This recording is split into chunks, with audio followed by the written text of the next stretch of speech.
Hello बच्चों, आज हम पढ़ेंगे एटॉमिक रेडियस। तो हमें पता है कि जो एटम है, एटम जो फ्री स्टेट में एग्जिस्ट नहीं करते हैं। ठीक है, एटम हमेशा क्या एग्जिस्ट करते हैं। एटम जैसे हाइड्रोजन हमें सिंगल फॉर्म में नहीं मिलेगा, एटम हमें मिलेगा H2, मतलब कंबाइंड स्टेट में मिलेगा। तो अब एटॉमिक रेडियस को कैसे फाइंड आउट कर सकते हैं? तो हम पहले हम क्या मान लेते हैं, ये हमारा एटम है। ठीक है, अब एटम ये एटम है और ये इसका क्या हो गया, सेंटर हो गया। और ये इसका मान लो यहाँ पे क्या है, इलेक्ट्रॉन, और यहाँ सेंटर में क्या है, ये न्यूक्लियस है। तो हम सिंपल जैसे स्फीयर के केस में, स्फीयर ये मान लो एक स्फीयर है और यहाँ से यहाँ तक ये क्या है, इसका रेडियस। वैसे ही हम एटॉमिक रेडियस को भी डिफाइन कर सकते हैं। ठीक है, तो कैसे डिफाइन करेंगे? The distance between distance from the center of the nucleus to the outermost cell,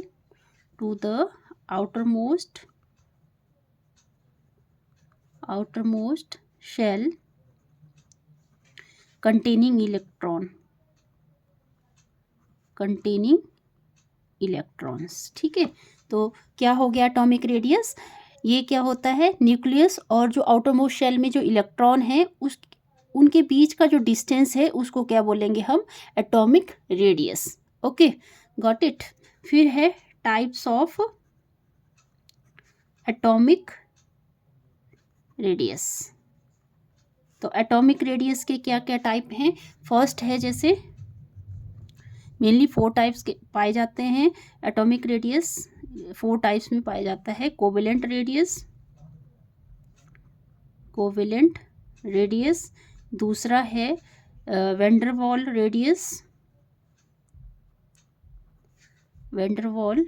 radius, तीसरा है मेटालिक रेडियस, फोर्थ वन है आयनिक रेडियस। ठीक है, तो इस वीडियो में हम ये तीनों कवर करेंगे, कोवेलेंट रेडियस, वैंडरवाल रेडियस और मेटालिक रेडियस। ओके, तो फर्स्ट हम पढ़ते हैं कोवेलेंट रेडियस के बारे में। कोवेलेंट रेडियस, तो ये जो कोवेलेंट रेडियस है, इसमें जो एटम है ऐसे, ये एक एटम दूसरे एटम में क्या हो गया, ऐसे मिक्स हो जाते हैं। ठीक है, तो ये क्या हुआ हमारा, ये मान लो हमारा इसको मान लेते हैं हम, चलो मान लो इसको ए मान लो, और ये ए मान लिया हमने। ठीक है, ये डिस्टेंस है, ये क्या है, कोवेलेंट रेडियस। ठीक है, तो कैसे हम इसको डिफाइन कर सकते हैं? कोवेलेंट रेडियस को डिफाइन कर पहले तो इसकी डेफिनेशन लिख लेते हैं। कोवेलेंट रेडियस की क्या होगी, half of the distance between half of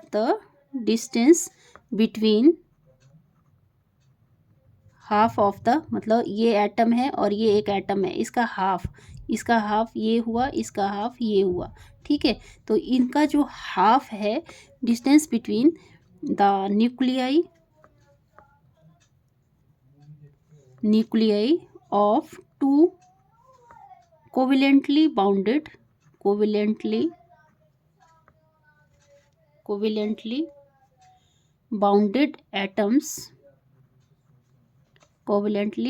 atoms of same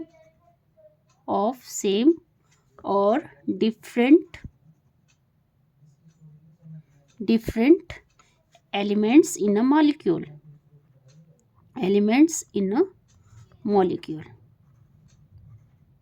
ठीक है, तो क्या हुआ, ये कोवेलेंट रेडियस का definition, half of the distance between the nuclei of two covalently bounded atoms of same और different elements in a molecule. तो अगर हमने इसको मैथमेटिकली इसका फार्मूला फाइंड आउट करना है, तो कैसे फाइंड आउट करेंगे? Half of the internuclear distance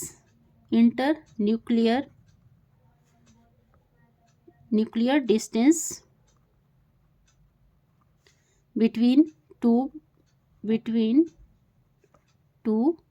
bounded atom, between two bounded atoms। ठीक है, अब इसमें भी दो टाइप के केस बनते हैं, और ये जो कोवलेंट रेडियस है ये किसको फाइंड आउट करने के लिए यूज़ होता है, मैक्सिमम टाइम नॉन मेटल्स के लिए ये यूज़ होता है। नॉन मेटल्स के लिए ये जो कोवलेंट रेडियस है, वो कोवलेंट रेडियस किसको फाइंड आउट करने के लिए यूज़ होता है, नॉन मेटल्स के लिए। नॉन मेटल्स में आ जाते हैं जैसे H2, क्लोरीन,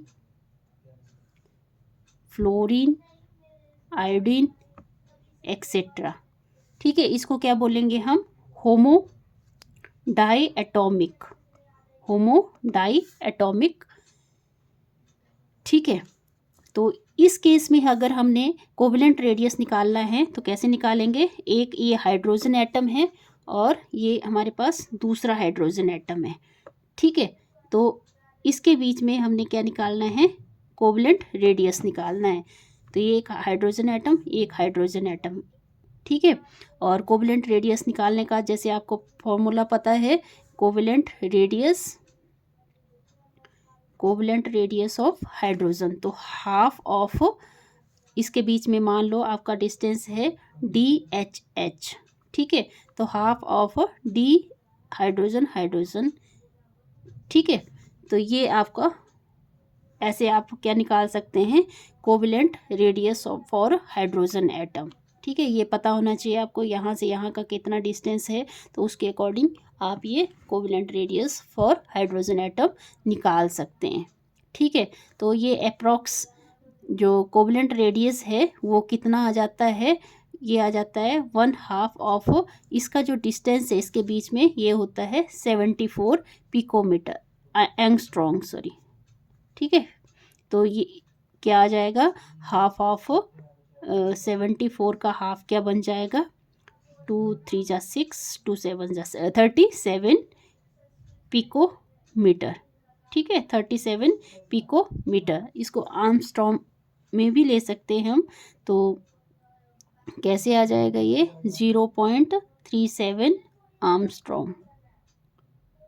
और सॉरी, यहाँ पे जो डिस्टेंस है ये भी पॉइंट्स में आना था। ठीक है, आर्मस्ट्रॉन्ग के केस में 0.7, अगर हमने पिकोमीटर में लेना है तब आएगा 37 पिकोमीटर, और आर्मस्ट्रॉन्ग में करना है तो 0.37 आर्मस्ट्रॉन्ग आ जाएगा। ठीक है,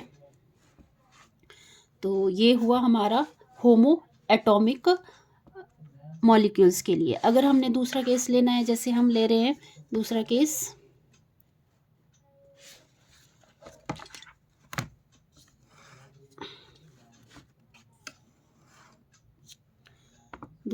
ले रहे हैं हम हेटेरो डायटोमिक के लिए, हेटेरो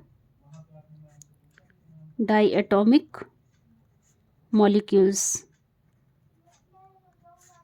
हेटेरो डायटोमिक मॉलिक्यूल्स। तो हेटेरो डायटोमिक मॉलिक्यूल्स में क्या है, हेटेरो डायटोमिक मॉलिक्यूल्स में जैसे हम करते हैं, मान लो एक आपके पास कार्बन है, एक ऑक्सीजन है, हेटेरो मतलब अलग अलग एटम के बीच में आपने क्या निकालना है, कोवलेंट रेडियस निकालना है। तो HCl का केस ले लेते हैं। ठीक है, तो अब देखो कोवलेंट रेडियस कैसे निकालेंगे हेटेरो एटॉमिक के केस में। तो ये आपका मान लो हाइड्रोजन आ गया और क्लोरीन ये आ गया, तो अब इसके बीच में इंटरन्यूक्लियर डिस्टेंस निकालना है, ये हाइड्रोजन ये क्लोरीन। तो अब हम ये वाला फार्मूला नहीं यूज़ करेंगे, अब जो होमो एटॉमिक के लिए यूज़ हुआ है, तो इसके लिए एक फार्मूला दिया, किसने दिया था, ये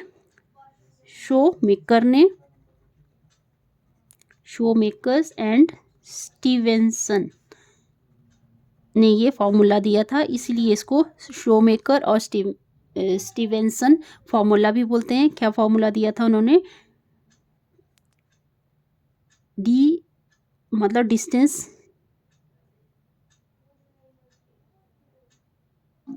ठीक है, ए और बी, तो एटॉमिक रेडियस फॉर ये ए के लिए आ गया एटॉमिक रेडियस, और ये बी के लिए आ गया एटॉमिक रेडियस।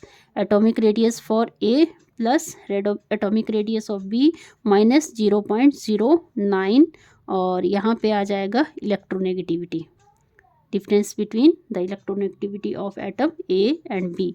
तो ये आर ए आ गया आपका covalent radius of A, R B आ जाएगा कोवेलेंट रेडियस ऑफ बी, और डेल्टा ई आ जाएगा difference in electronegativity, difference in electronegativity